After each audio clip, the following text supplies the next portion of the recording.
kumusta po? Narito po ulit ang update natin para sa lagay ng ating panahon ngayong hapon po ng May 30, 2024 na kung saan sa ngayon ay napapagitan po ang ating bansa ng dalawang klase ng hangin, habagat na nandyan sa kanluran at easterlies na nasa silangan. Ang habagat po ay patuloy pa rin na pinapalakas at hinahatak ng LPA na nasa may South China Sea na tinawag na po na Invest 94W. Ang LPA po nito ay hindi inaasahan na lalapit dito sa ating kalupaan dahil nasa taas na po.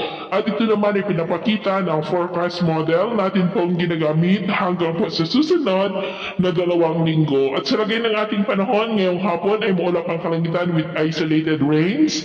Dito po sa ilang bahagi ng Cagayan, Ilocos Region, Cordillera, Pangasinan, Metro Manila, Nueva Ecija, Bulacan, ilang bahagi ng Calabarzon, Pola Oriental, Mindoro, Palawan, Aklan, Negros, Cebu, Bohol, Leyte, Samar Provinces, Zamboanga del Sur, Northern Mindanao, ilang bahagi ng Caraga, Sorsogon at Davao Region.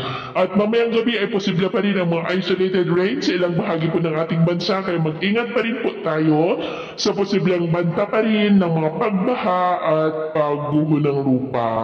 At sa atin naman pong mga baybayin dahil po sa habagat ay maalon po sa kanlurang baybayin ng Luzon na ang mga alon po ay posibleng aabot hanggang po sa 1.8 to 2.5 meters height. Kaya sa atin pong mga kababayan,